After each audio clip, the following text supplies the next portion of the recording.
If you like audiobooks or audio shows, check out a free trial of Audible. Just click the link in the description. Welcome to Mindshock True Crime. Today we are examining the Chris Watts case. This case was so heinous, so terrible, it basically rocked the U.S. and parts of the world where they follow U.S. news or true crime cases. And it really is a terrible case, and trying to understand it is quite difficult. Again, people fall into the traps of comparing how a normal person would do this or that, or how the average guilty person behaves, where it's obviously a lot more nuanced. There's a lot more variables at play. There are some theories that even that he did not act alone in this crime of killing his wife and children. And even though it is a rare thing, the average, most people with a family don't end up killing them. Even though it's extremely rare, it still would be good if it didn't happen at all. So trying to understand some of these variables and societal impacts might help to understand the psychology or what causes some of these breakdowns and if they can be avoided in the future. And I think that's something that also can be beneficial in examining some of these cases, to just prevent as much carnage in the future as possible.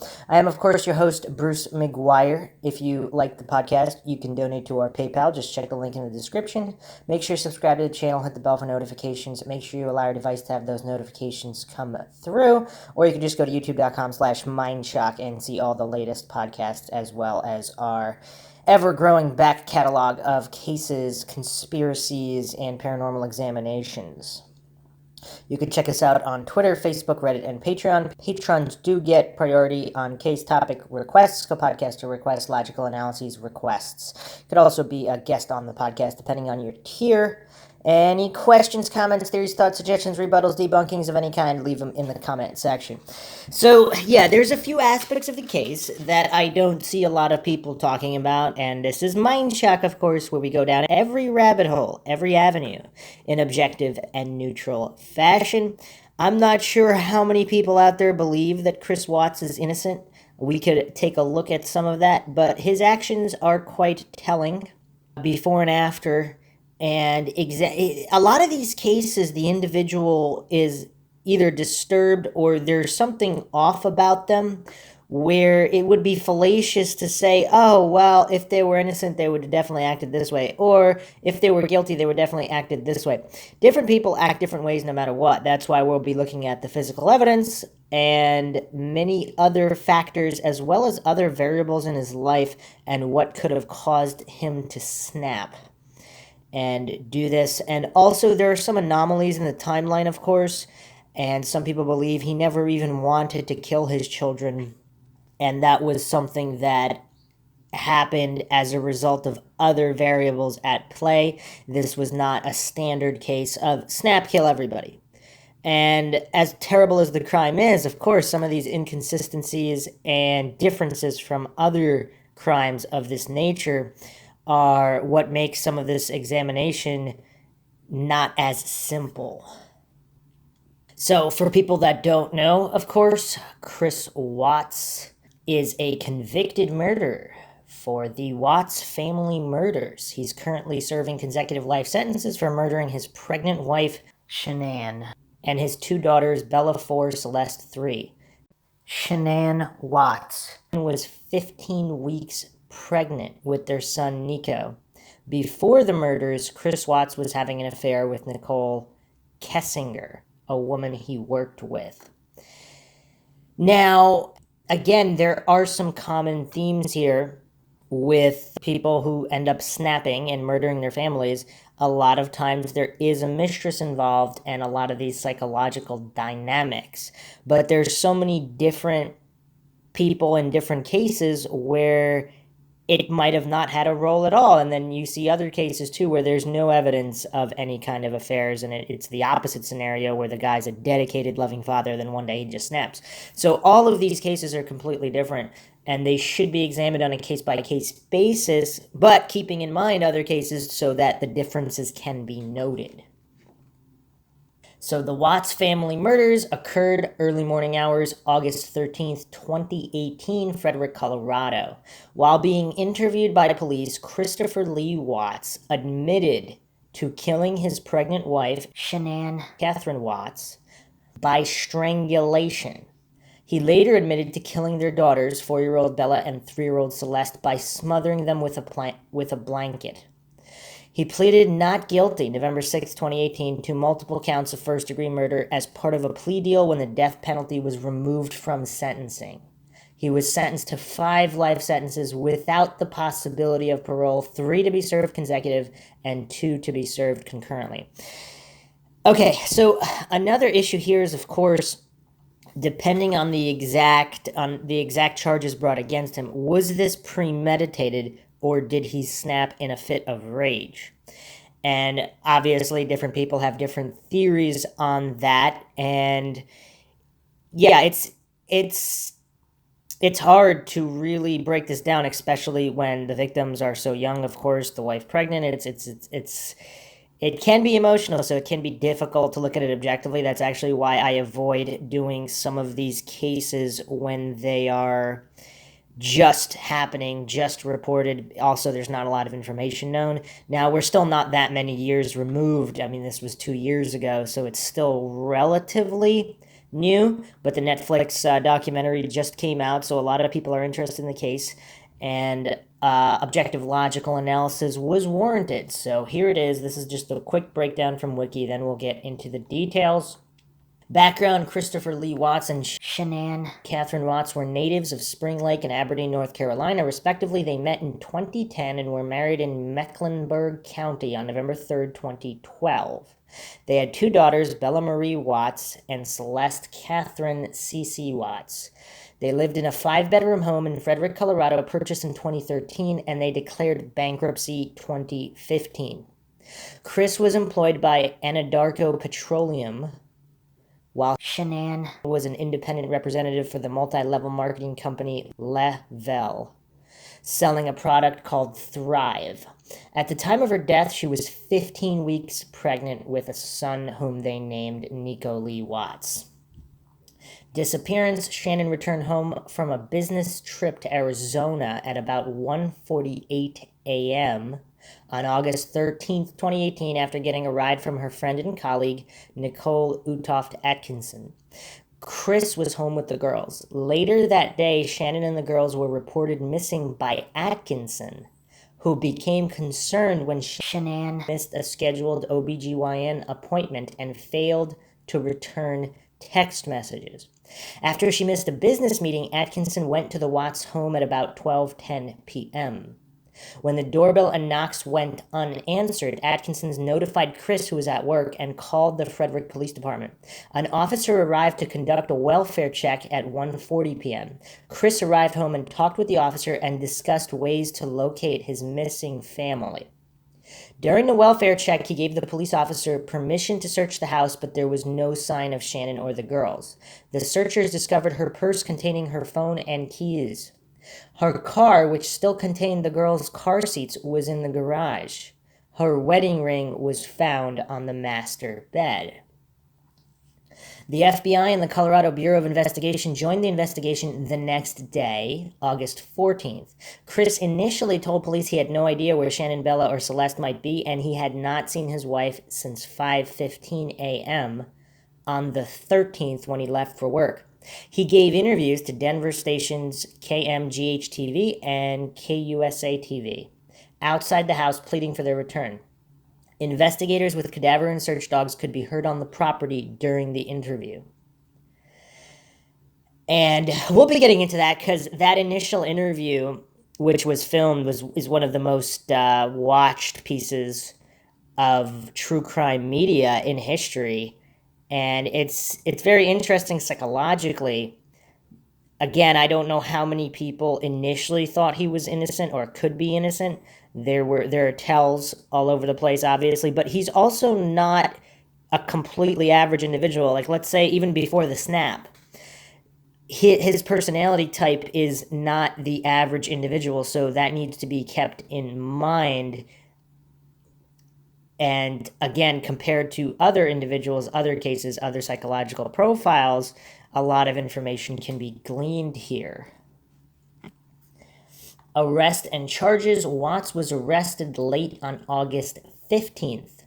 According to the arrest affidavit, he failed a polygraph test and subsequently confessed to murdering Shannon. He asked to speak to his father before confessing. According to the affidavit, he was having an affair and claimed he asked for a separation from Shannon.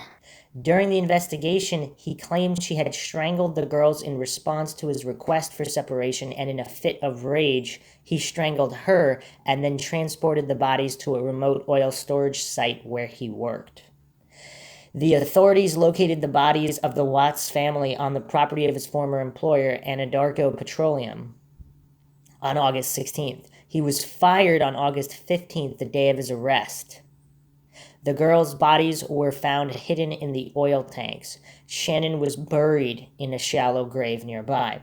On August 21st, Watts was charged with 5 counts of first-degree murder, including an additional 1 count per child, cited as death of a child who had not yet attained 12 years of age, and the defendant was in a position of trust. That's kind of messed up. So you're getting charged for killing someone twice, but then if they're 13, they're not deserving of being a child's status, and the defendant was in a position of trust. That's kind of weird. All right. Unlawful termination of a pregnancy and 3 counts of tampering with a deceased human body. He was denied bail at his first court appearance. At a later hearing, his bail was set at $5 million, with him being required to put down 15% to be released. The case has been connected in the media to the crime of family annihilation. And, this is quite a disturbing term, of course. And in terms of stats, for people who are not familiar with the term family annihilation, between 1900 and 2000, there were 909 victims of mass murder in the U.S., defined as 4 victims within a 24-hour period. Of those, more than half occurred within an immediate family. Although the familicide cases are relatively rare, they are the most common form of mass killings. However, statistical data are difficult to establish due to reporting discrepancies.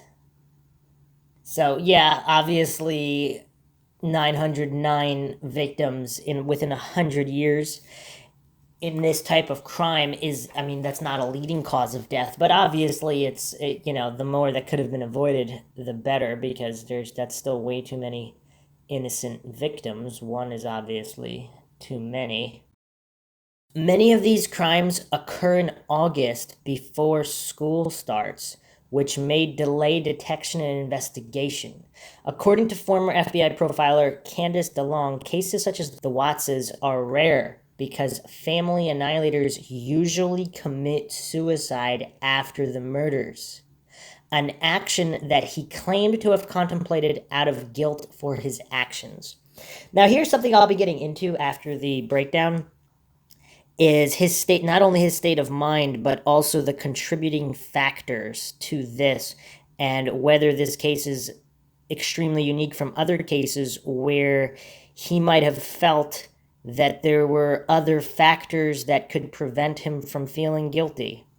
And to a certain extent, obviously, whether or not this was fit of rage or premeditated, and these are all variables that need to be dissected. In an interview on Dr. Phil, Watts' lawyer claimed that he confessed to killing Shannon after an argument regarding divorce. During the murder, Bella walked in. He then told her that Shannon was sick. He loaded Shannon's body and the girls without their car seats into the back seat of his work truck. Later, he smothered them one after the other with a blanket there. Plea deal and sentencing. Watts pleaded guilty to the murders on November 6th. The death penalty was not put forward by the district attorney on the request of Shannon's family, who did not wish for any further deaths. They were supportive of the decision to accept the plea deal. On November 19th, he was sentenced to 5 life sentences, 3 consecutive and 2 concurrent, without the possibility of parole. He received an additional 48 years for the unlawful termination of Shannon's pregnancy and 36 years for 3 charges of tampering with the deceased body. After this, he had his $5 million bail revoked and was immediately remanded to custody. On December 3rd, 2018, Watts was moved to an out-of-state location due to security concerns. On December 5th, 2018, he arrived at Dodge Correctional Institution, a maximum security prison in Waupun, Wisconsin, to continue serving his life sentences. Now, there's also a video. The Colorado Bureau of Investigation had a recorded interview with Nichol Kessinger, Chris Watts' mistress, and she revealed behavioral changes in the days prior to the murders. So definitely something weird going on.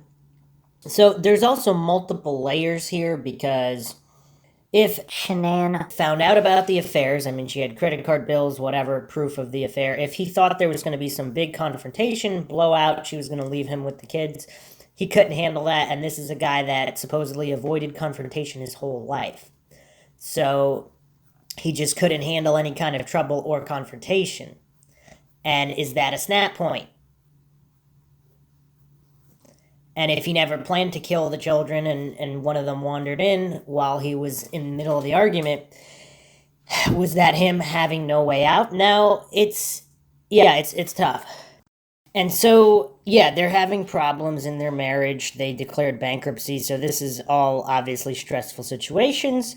And he also, apparently, one of the wrinkles in the case in terms of, I guess you could call it a sad series of circumstances, is that Shannon's multi-level marketing job, they're selling Thrive. I mean, it's interesting because some people are pursuing Thrive as having some kind of mental effect on Chris Watts. Not necessarily turning him into a murderer, but this guy is supposedly an introvert. He was not in great shape, and now all of a sudden he's taking this supplement, and you go over the timeline here on all of a sudden he's talking to strangers, he's more outgoing. So some people believe he might have had either some kind of underlying mental illness. I don't know if I would go that far. If he's simply just an introverted kind of guy, he's shy, keeps to himself, avoids confrontation. There's a lot of people out there like that. Now, did Thrive have some kind of an effect? I don't know. I don't know if there's been long-term studies on this or if other people are experiencing similar issues. But even obviously, I'm not saying Thrive was responsible for any kind of murderous mindset. But if it just causes some kind of personality changes, even for the better, let's say, is that part of what caused the spiral here? Him getting into an affair and then having, these more emotional turmoil with his family to the point where he's telling Shannon that he doesn't think that they're going to last, even though she's pregnant. They already have 2 other kids. Yeah, it's obviously a very, very heartbreaking case and not quite the standard family murder.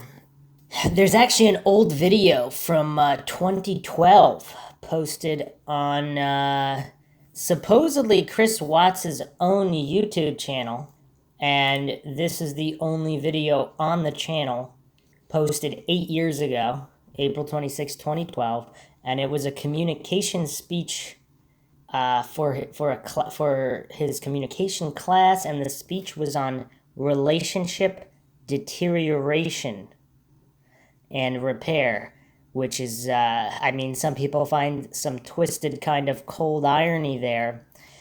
It's really rough, but here's the thing, if you compare, and obviously people can change over time, but supposedly the Thrive supplement is what caused the changes, and there wasn't a big change until after that supplement. Now, again, I'm not saying the supplement played a huge role, but it might have affected some kind of circumstances in his life and family that led to the spiral down. But if you watch his speech here, and then you watch any of the interview after his wife and kids go missing, or some more recent media, it definitely looks like two different people. And I'm sure a lot of psychologists have interviewed this guy and have come up with different theories and such. But this case, obviously, as tragic as it is, it's also not a regular case. There's a lot of variables here that are not present in other cases where it's just a quick snap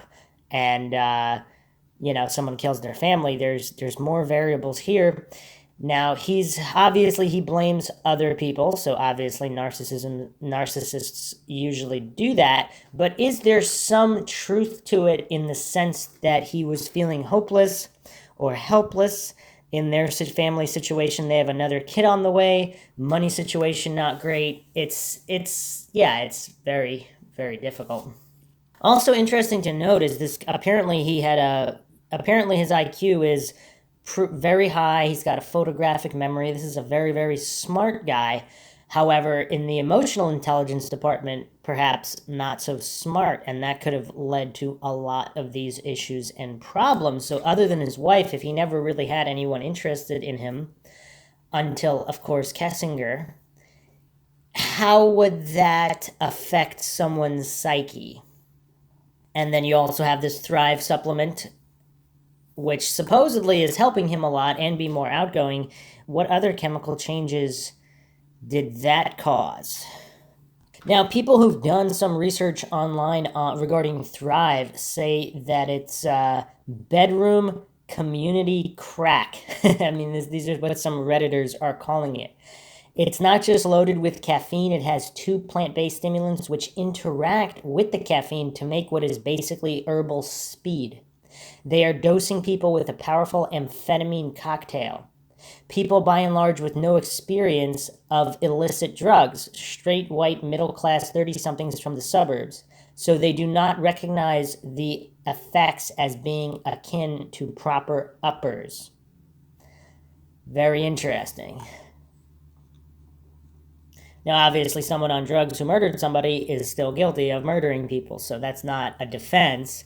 We're just examining the variables here, especially for someone not used to dealing with this kind of powerful stimulant. And then, of course, all the other issues, and, of course, his own personality issues. Here's an interesting post from Reddit from someone whose father was a homicide police investigator. This was posted 2 years ago, close to the time. First post on Reddit. With that being said, I'd like to offer my sincere condolences to the family of Shannon. I am so sorry for your beautiful daughter, sister, and her baby girls were cruelly murdered by a monster. He will be judged. Please accept my condolences. Moreover, if you're related to Shannon and or knew her, please do not read the remainder of my post because I am positive it will be difficult and possibly a cruelty to you. I apologize. Read no more. I had previously posted on my Facebook page but took it down when I saw her father sobbing in court. However, I've become obsessed with this case, and I'm so glad that I see there are other people that are equally as tuned into this case as me. I agree wholeheartedly and believe that the Thrive patches or pills or shakes or chemical packs or whatever they were ingesting has some kind of meth or some kind of upper which was making her and Chris feel so good. Because I watched her videos from 2016 until 2018, and she truly lost a lot of weight. Her skin looked better, her hair looked better, her face and disposition were so different. And with that being said, I think Chris had a bad reaction to the uppers, which led to those horrible murders. Moreover, I was shocked when I read about his high school teacher saying he was such a smart guy because the video of him doing his relationship talk certainly didn't show he was at all intelligent. In fact, that talk was so painfully boring and badly written and presented, it was agony to watch. Frankly, when I watched it, I thought he was a little bit slow in the head. But look at the transformation from the doughboy dumpy guy to Mr. Cool metrosexual he looked like in his 2018 pics. I say that's the Thrive chemicals at work. Lastly, it was reported that he put the babies in the oil because he wanted to mask their smell. That probably wasn't the reason unless they were killed earlier and they had started to decompose. More like the babies were so much smaller than their mothers, who would have smelled far worse, and they were easier to carry up the stairs on the oil drum. I read somebody said that it was probably easier to carry the babies up the stairs to the top of the oil drum and just drop them into the oil, where she was much heavier, so therefore he buried her until he could get back to her later. Thank God her girlfriend was on top of her schedule because she totally messed up his plans. One last thing, it was reported somewhere that her cell phone was found in the cushions of the couch upstairs, and that when police came to the house, they found her purse on the kitchen table and her shoes at the bottom of the stairs. I think she walked up the stairs, found the babies dead, and freaked out. I think she ran for her cell phone, and that's when he woke up and grabbed the cell phone, shoved it in the cushions, and then killed her. I don't think this is premeditated, but I think he was a raging bull waiting to strike. I think the older child was having one of her temper tantrum meltdowns, and Chris lost control and probably spanked her really bad and accidentally killed her. Then he merely put a pillow over the younger girl while she slept. Didn't take much. I think he is a monster without a doubt, unfeeling, borderline. I think he practiced thinking of killing them when he took that picture of the Barbie doll covered like a corpse and reportedly sent it to Shannon and said the girls did it to the doll. So maybe it was premeditated. I hope he never sees the light of day again other than through an itty-bitty window from his cell. But we can't discount that he was hopped up on some kind of uppers from that Thrive expletive. Thank you for reading my post. My dad was a homicide police investigator. He just passed, and these kind of cases we would talk about all the time. So few people want to talk this expletive. Thanks for letting me vent. Okay, so this individual believes that Thrive may have had some kind of an impact on Chris Watts' mentality. And it is kind of crazy how some of these supplements are relatively unregulated, and we don't really know how powerful an effect it has, because, and obviously would have a different effect on different people. So the question here is, would he have committed this crime if he had never taken Thrive? And obviously we could play the what if game all day long. I know, some trolls would probably jump in and trying to say that this is some kind of an excuse, which is, of course, it is not.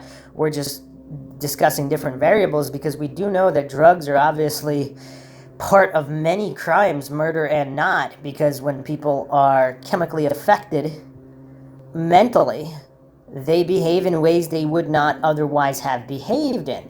Now, it's just, obviously it's tragic all around. And the scenario unfolding here, I mean, obviously there are different theories on who was killed when and how, and the gap of time between killings. It's very difficult to decipher. I don't think that's a prevalent theory, that she found them dead first and then he killed her. According to his own admission, of course, he killed her first, or was in the process of killing Shanann when one of the kids walked in. But yeah, it's obviously tragic no matter how you look at it. But the Thrive angle, I think, should not be dismissed, because if it does have these kind of effects, how many other crimes might possibly occur because of very powerful chemically stimulating substances?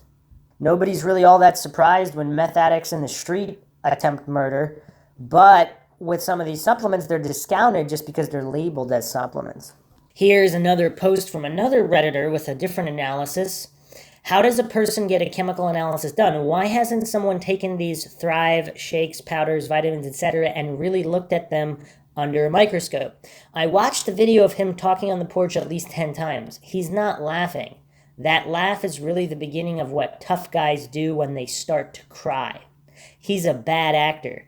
But I really believe he didn't mean to kill the girls. I really believe he went into some kind of rage because he was hopped up on stimulants and steroids and crap from those vitamins.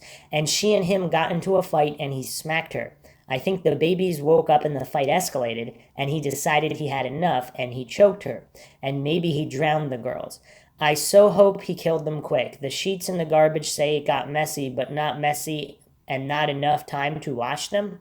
Maybe he put them in the oil to hide the water in their lungs. I think he left a corner of the sheet hanging out of the ground so that he could find her in the dark and get her in the oil later on.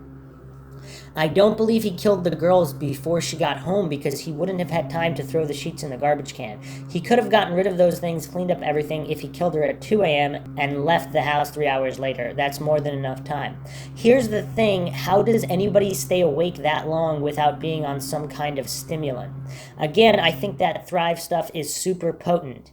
Now the defense wants to hide his health records, probably because it will show he had steroids in his system. Look at that transformation he had. His rented wedding tux wasn't even fitted to him, pants hanging off him. He had some kind of ugly handlebar mustache. So Mr. Doughboy transformed into Mr. Metrosexual Push-Up with kids on his back Superman.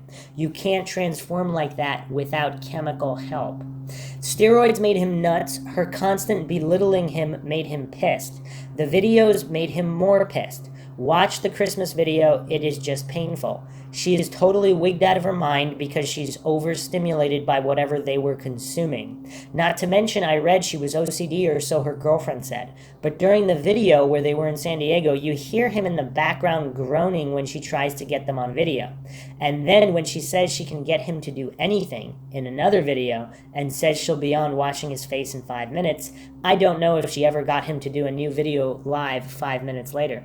I think she was deluded. Why would she post that horrible pregnancy reveal video when it's obvious the guy is not excited? To me, that shows she was living in a fantasy world of her own choosing and completely deluded, probably again by whatever chemicals were in those Thrive shakes and vitamins. Why isn't anybody talking about this? Why isn't anybody doing a chemical analysis of that crap? I just don't understand. Thanks for letting me do a total memory dump here. I've read stuff all day and everyone is right on some points, way off based on others. I need to get this all out so I can let this horrible crime be resolved in my head. I think that's why this crime is so talked about. Could happen to anyone. The signs were just missed when everybody wants to assure that they won't miss the signs if they appear in their own life with their loved ones. My condolences to her family, of course. So some people also, the next point I wanted to discuss, there are theories that Nichol Kessinger was involved in some capacity. Now, this is, of course, highly controversial theory as well. Some people even believe that she put him up to it or helped in the planning, things of that nature.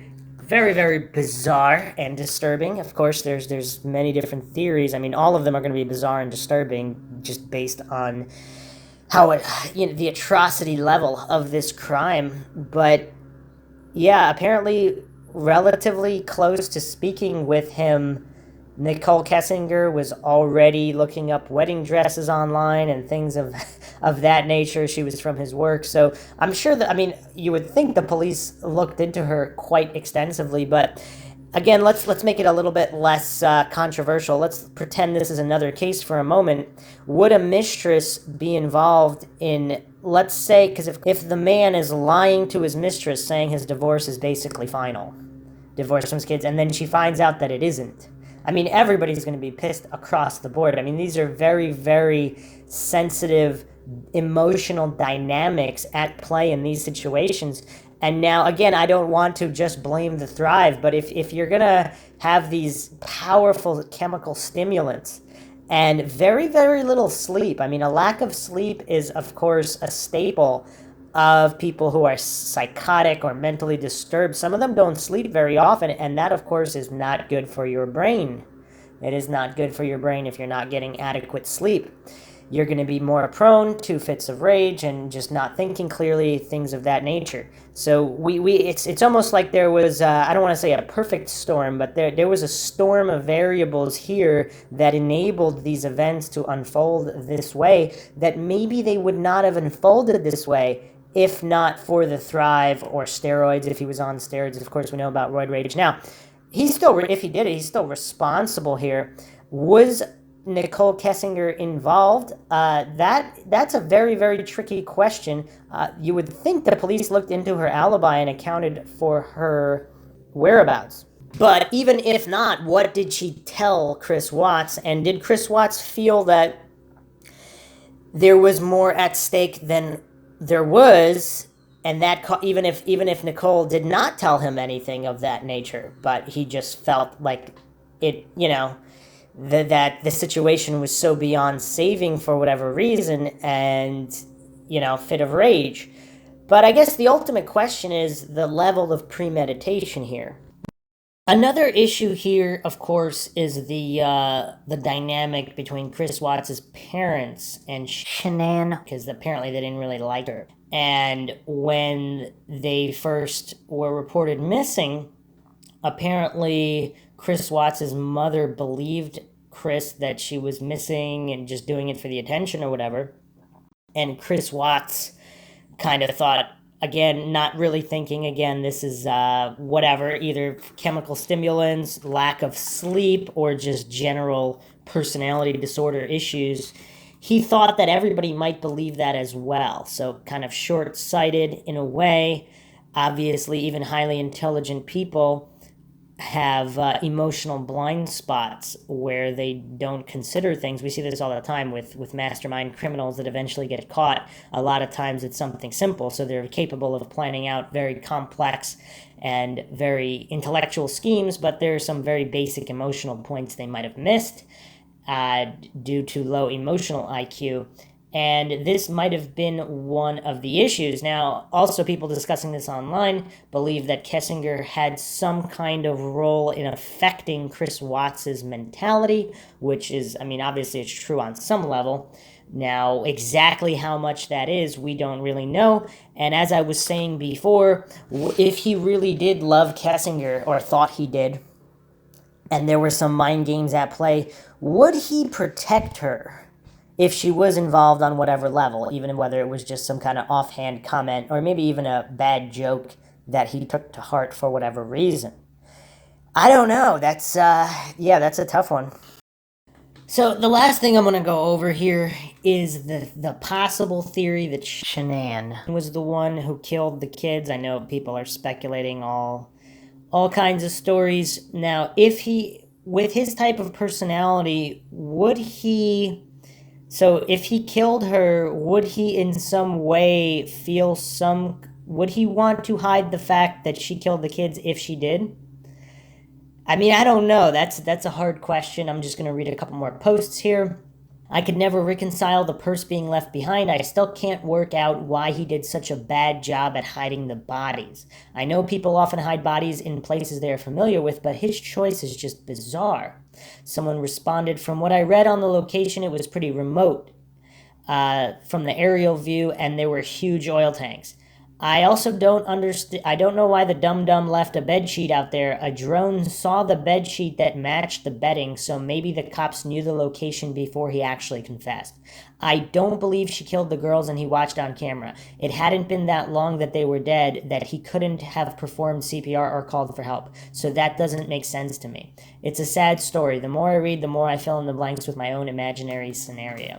Someone else posted, I think he ran out of time. He obviously didn't have a clue what her schedule was like, so he was probably expecting to kill them, dump them, come home from work, and stage it to look like she had taken the kids and left. But her friend messed that up. He'd already started the setup. He left her wedding ring on the bedside. Chris told Nichol they were separating. She'd already been telling her friends they were having marital problems. Divorce had come up. He was sleeping in the basement. There were suitcases in the garage already, if I remember correctly from the police footage. He was probably going to come home, throw clothes in those bags along with the kids' medicine and other personal belongings, put them in the car, and make it look like she left him and took the kids. But Nichol and the neighbor's security cameras messed him up and altered his timeline. So that's quite an astute observation there regarding the plans of what at least a semi-intelligent person would try to do in terms of staging. And all of that got messed up because, of course, as it does, I don't know why in certain true crime cases individuals think that everything either goes according to plan or there is no plan. I mean, a lot of anomalies can be accounted for by plans being interrupted or changed midway, and again, that's without even considering someone who's hopped up on some kind of chemical uppers and hasn't slept and is also possibly mentally insane. So, yeah, a lot of variables here. So, there haven't been any major mind shocks, but here is one just to round out this podcast. This is from the New York Post. This was posted August 29th, 2018 by Tamar Lapin. Man claims he had affair with dad accused of killing wife and kids. A man is claiming he had a 10-month-long affair with the Colorado dad accused of slaying his pregnant wife and his 2 toddler daughters. The anonymous man from Loveland, Colorado, claimed Tuesday that he met Chris Watts, 33, on an app called Meet Me, and the pair began a sexual relationship when they saw each other in person for the first time in June 2017.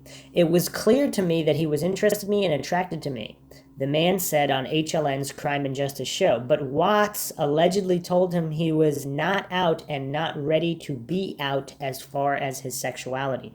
I had asked him if he's sure he's not bisexual because obviously he had 2 children, but he told me he didn't know, and at that moment he was attracted to me and me as a man. The man said Watts never told him he was married, but that he found out in late January or early February when they were driving around with Watts' daughters, Celeste and Bella. Bella made a comment and asked him if she could sleep with him and mommy tonight, and that's when I found out, he said. But Watts reportedly assured him that he and his wife, Shannon Watts, 34, weren't happy at home and were no longer sleeping together. He told me his wife was verbally and emotionally abusive and that he didn't love her and it was clear she didn't love him. He added, I knew something was wrong at home because obviously if nothing was wrong, he wouldn't have pursued me.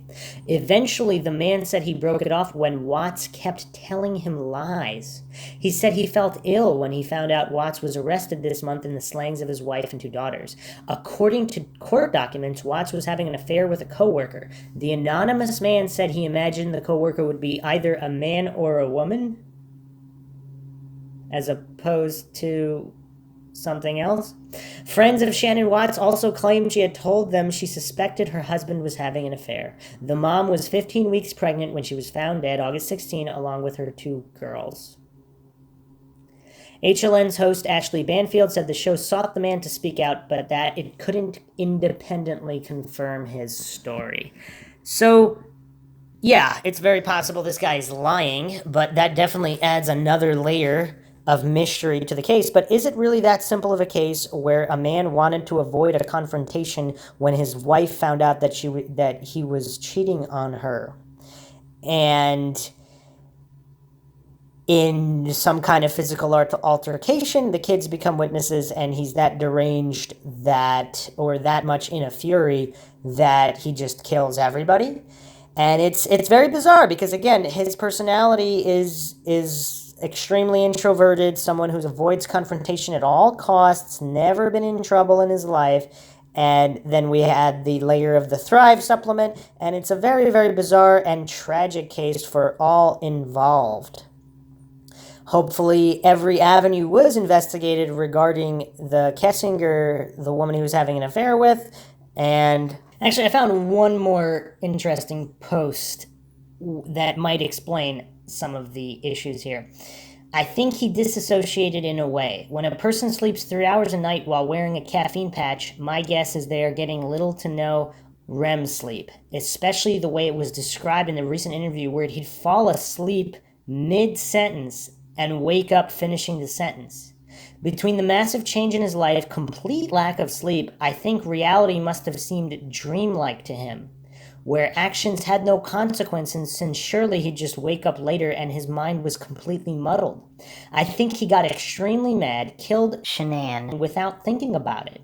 Then, with the anger still in his mind, drove in a trance and killed the kids without thinking about it. Then slowly came back to reality and was scared expletive. I think that's why he fluctuates between confusion and remorse. It almost feels to him it was a different person that did those things, even though he vaguely remembers doing them. You ever do something that bypasses conscious thought and is so uncharacteristic that it doesn't even make sense in hindsight? I think we are looking at the worst case of that possibly ever. That's a very, very insightful post. And the first thing I thought about is maybe misplacing an item, like your phone, car keys, even a pen. And you vaguely remember putting it somewhere, or maybe there was a phone call you had to rush to get to, so you had to leave somewhere, or even a cup of coffee. You just leave the cup somewhere you don't normally leave it. And then when you find it, you vaguely sort of remember put it there, but you don't. Now, again, obviously, it's a completely different situation than killing somebody. But does that account? That seems to be an interesting theory that would account for everything, because if he perpetrated these crimes, but he was in some kind of fugue state or chemically altered state with no sleep, the way the brain remembers or doesn't remember those actions, it's or even not being able to tell if you're in a dream or not, if you're in that kind of situation. I mean, it's tragic all around, but making sense of some of these variables is tricky, because how do you make it all fit? Because nothing he's doing is really that intelligent in terms of the cover up. If it was completely done clear minded and well thought out, I don't know. It seems like he might have done it a different way. I don't know. But I think I went over some aspects of the case that other people might not have been talking about. But it seems to be a lot more clear cut than other cases, like, for example, the Scott Peterson case. If you haven't checked out that case, check out the Mindshock podcast on the Scott Peterson case, where there was a burglary across the street. You have police changing the dates of the burglary to appear it's not related. You have over a dozen people spotting Lacey Peterson after Scott Peterson had already left for work. And you have other you have other pregnant women's bodies being washed up in the bay. So that case is a lot more problematic, of course, than the Chris Watts case, where it really does seem like all evidence points to him being the perpetrator, and whether there's other factors involved or not, that, of course, is only known to him. And maybe not even to him, based on some of this. If he's that insane, he might not even really know what happened. Again, we can't pretend this is an absolutely normal human being. It's, that would be a bit silly. I hope you guys enjoyed another edition of the Mindshock True Crime Podcast. If you like the podcast, you can donate to our PayPal. Just check the link in the description. Make sure to subscribe to the channel, hit the bell for notifications. You could just go to youtube.com/Mindshock and see all the podcasts there. You can check us out: Twitter, Facebook, Reddit, Patreon. Patrons do get priority, case topic, logical analysis, co-podcaster requests. You could also be a guest on the podcast. Questions, comments, theories, thoughts, suggestions, rebuttals, debunkings of any kind, leave them in the comment section. This is Bruce McGuire signing off. Catch you guys next time.